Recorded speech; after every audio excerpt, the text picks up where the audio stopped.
إلهي لست للفردوس أهلا ولا أقوى. Mudah diingat, mudah dihafal, mudah diamalkan, tapi pahalanya sangat luar biasa. Bapak Ibu jamaah sekalian, kalau benar-benar ingin Anda sukses dunia akhirat, harus kita percaya sepenuhnya takdir. Kuncinya di situ. Percaya sepenuhnya takdir. Takdir itu menjadi salah satu rukun iman. Rukun iman ada berapa? 6. Rukun Islam 5. Salat berapa waktu? 5 atau 4? Yakin 5? Soalnya benar tak salat subuh?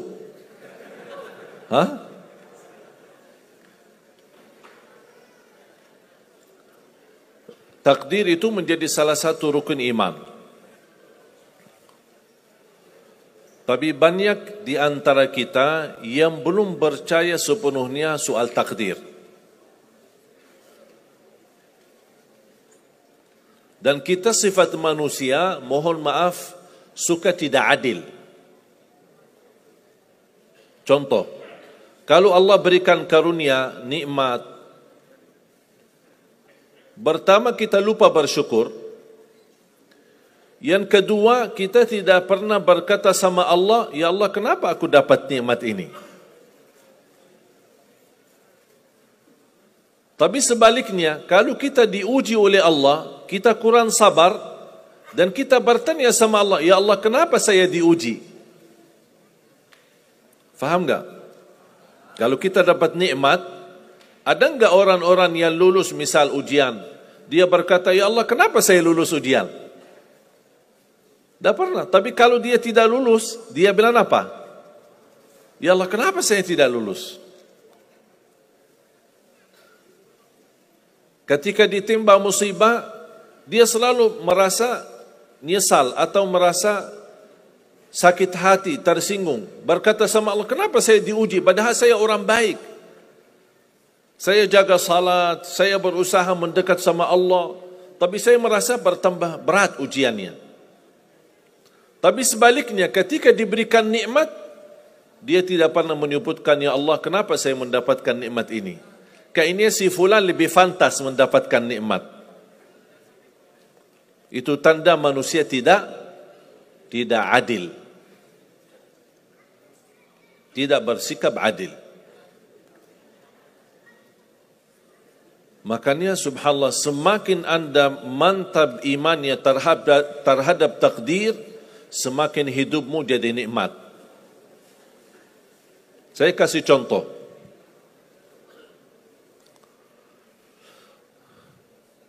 Tidak ada persoalan masalah takdir baik. Itu bukan masalah bagi kita. Justru kita bertambah senang kalau kita mendapatkan takdir yang baik. Tapi yang menjadi persoalan bermasalah bagi kita adalah takdir buruk. Ketika ditimpa musibah, ketika ada ujian, ada sakit, kesulitan, penghasilan yang tidak mencukupi, dan banyak masalah keluarga, masalah rizki, masalah sama majikan, masalah di kerjaan, itu yang membuat banyak beban fikiran.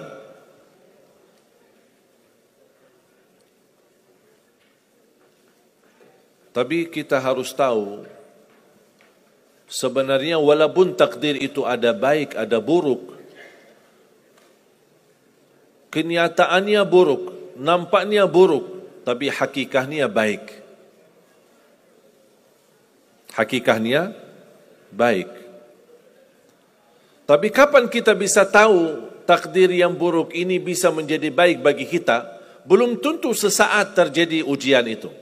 Bisa jadi belakangan, bahkan bisa menjadi sekian lama baru kita tahu dan sadar. ternyata takdir itu baik bagi kita.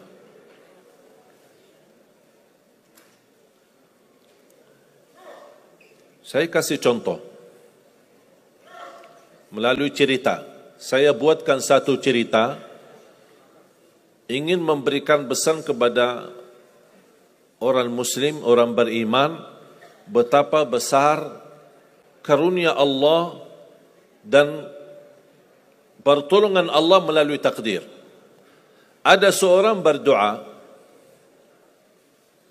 dan saya yakin anda semua berdoa. Setiap berkesempatan, setiap salat, setiap sujud atau tahajud, duha, pasti anda semua berdoa. Ada yang diinginkan, ada yang hajat-hajat yang belum terkabul, belum tercapai. Bertemu orang salih, bertemu ulama, bertemu habib, minta didoakan, tolong doakan, semoga lancar urusan saya, semoga dapat jodoh, semoga insya-Allah dapat keturunan, semoga hasil dan rezeki yang saya dapatkan menjadi berkah dan bermanfaat bagi saya dan keluarga. Ada orang berdoa kepada Allah Subhanahu wa taala. Mohon jamaah sekalian dengar cerita ini baik-baik, karena ada pesan hikmah yang kita bisa ambil.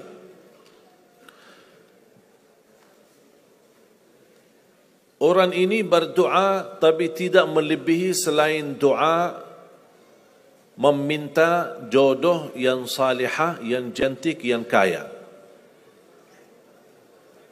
Itu aja doanya, dari yang lain. Setiap salat, ya Allah, jodoh yang salihah, yang cantik, yang kaya. Tahajud, ya Allah, jodoh yang salihah, yang cantik, yang kaya. Doa pas buka puasa, itu aja doa, tidak ada yang lain. Tidak minta ampun, tidak minta rahmat, tidak minta karunia, tidak minta keselamatan. Butuh banget ini jodohnya.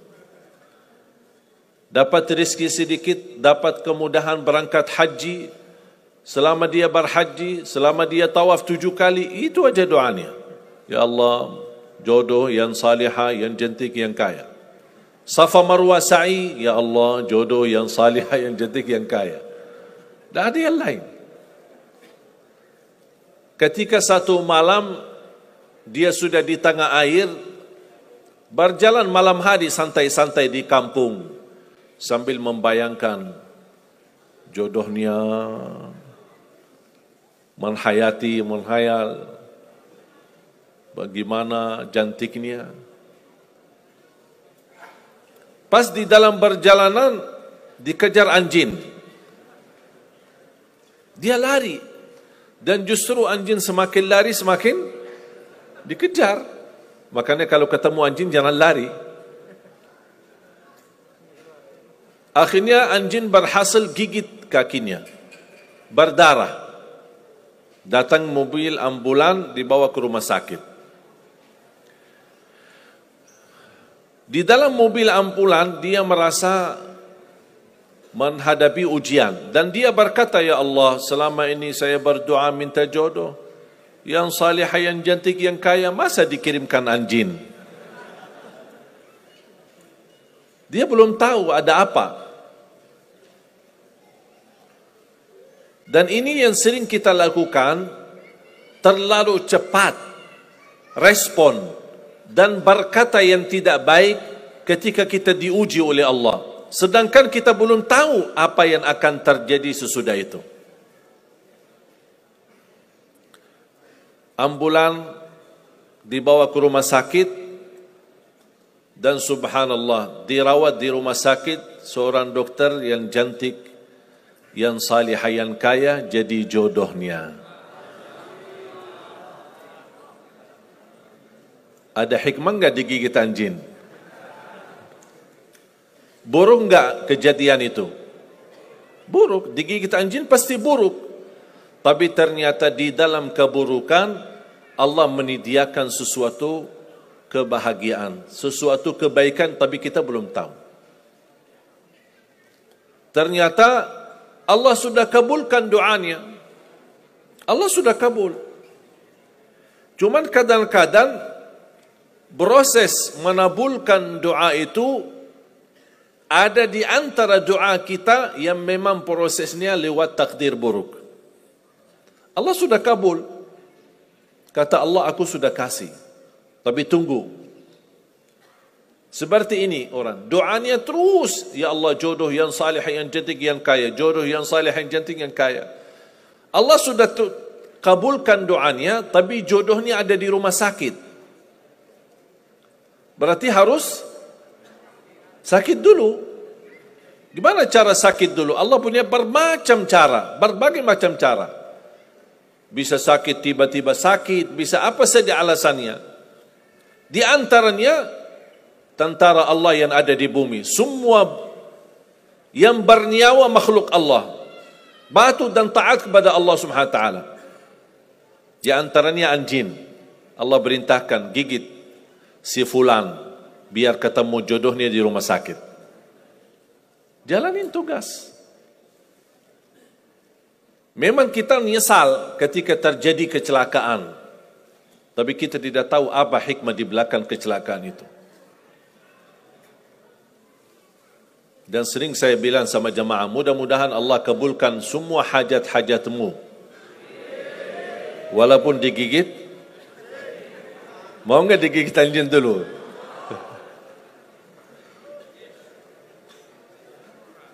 Sebenarnya kalau kita tahu rahasia takdir, apapun yang akan terjadi, kita tidak ada kekhawatiran. Karena kita tahu, sesudah ujian ini, pasti ada sesuatu kebaikan. Dan yakini Bapak Ibu, Allah Subhanahu wa ta'ala maha baik. Allah tidak senang menyusahkan hambanya. Tapi kadang-kadang proses untuk menuju kebaikan ada kesulitan dan tantangan. Seperti cerita seorang bapa yang bercita-cita untuk berhaji. Saya bertemu seorang jamaah, usia sudah mungkin 80-an, 80 tahun lebih. Saya pas bertemu diceritakan ini marbot masjid, ahli masjid. Saya berdialog, bertahun-tahun Masya Allah, kerjaannya hanya lap-lap masjid, bersihkan masjid, jaga masjid. Saya berkata sama beliau, Pak, apa yang Bapak inginkan? Tahu enggak jawabannya apa? Saya ingin haji. Tapi saya orang tidak mampu. Doakan mudah-mudahan saya bisa haji. Saya bilang insya-Allah Pak, kalau soal haji, soal umrah itu tidak tergantung dengan kemampuan. Ada orang yang tidak punya uang sama sekali tapi dapat dipanggil bisa haji. Karena haji dan umrah itu hadiah dan panggilan Allah Subhanahu wa ta'ala bagi hambanya. Bahkan justru ada orang yang banyak hartanya tapi tidak tertutup hatinya untuk ke tanah suci. Boleh kita bercita-cita, berkeinginan ke tanah suci, tapi jangan digantungkan persoalan ini masalah kemampuan. Nanti kalau saya ada uang, saya mau haji dan umrah. Belum tentu saat sudah ada uang, belum tentu haji dan umrah. Kalau belum dipanggil oleh Allah Subhanahu wa ta'ala. Saya berkata sama beliau, Bapak kalau sudah saatnya dipanggil oleh Allah, pasti Bapak akan berhaji. Tiba-tiba saya menerima telefon dari anak beliau. Habis saya ketemu kira-kira beberapa bulan, saya terima telefon menyampaikan bapaknya kecelakaan. Kok gimana kecelakaan? Apa ceritanya? Dia bilang habis keluar dari masjid,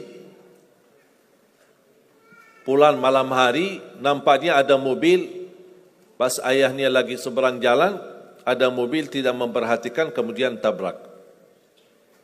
Alhamdulillah tidak terlalu parah, cuman perlu dirawat di rumah sakit sedikit, sebentar. Saya ke sana, pergi. Rumah sakitnya di mana? Dikasih tahu alamatnya. Saya datang kunjung silaturahim. Pas beliau bertemu dengan saya, nangis. dan pingin peluk saya. Dan terus saya tanya gimana? Kata beliau, ada cerita yang istimewa terjadi sama saya. Ternyata orang yang menabrak beliau, orang yang kaya.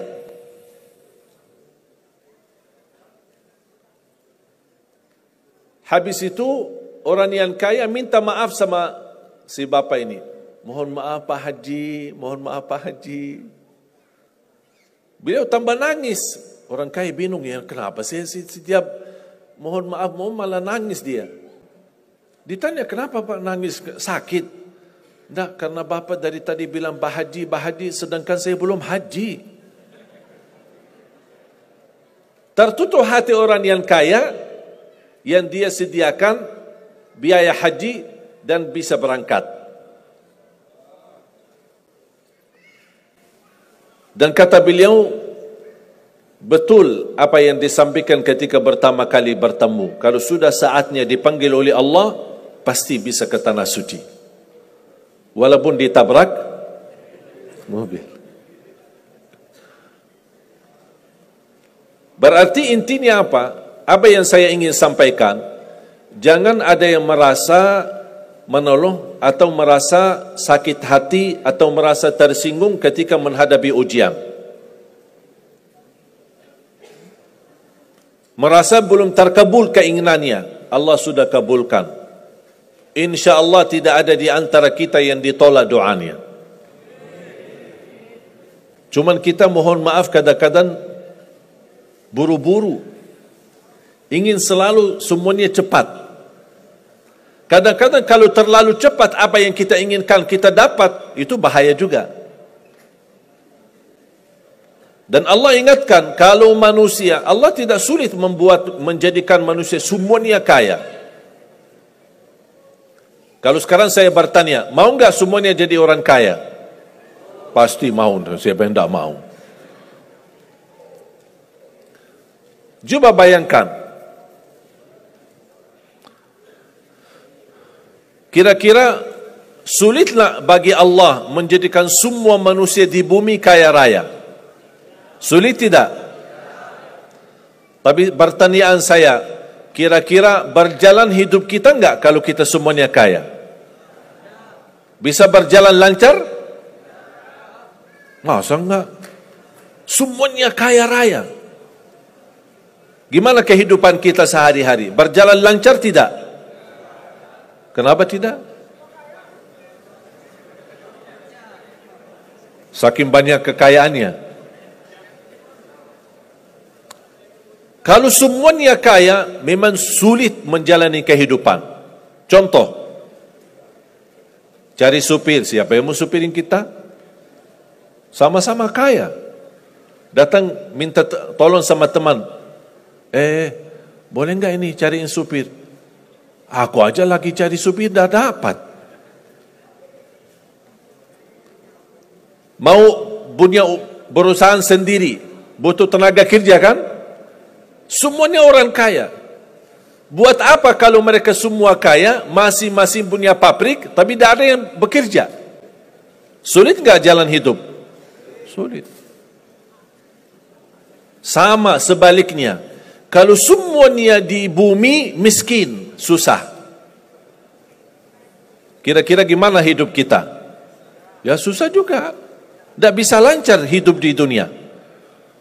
Setiap ada orang datang minta tolong, Pak, apalagi saya Pak? Saya aja susah. Tapi makanya ada hikmah. Allah menjadikan ada yang kaya, ada yang miskin. Yang kaya menutupi kebutuhan yang miskin, miskin juga menutupi kebutuhan yang kaya, saling mengisi. Supaya apa? Supaya dunia ini berjalan, hidup kita berjalan. Tapi coba bayangkan kalau semua orang kaya tidak mau membantu orang miskin, dan semua orang miskin sombong dan mau melayani orang kaya, gimana kehidupan kita? Susah. Makanya jemaah sekalian, kunci anda sukses dunia akhirat, percayalah takdir. إلهي ناس دول الفردوس أهلا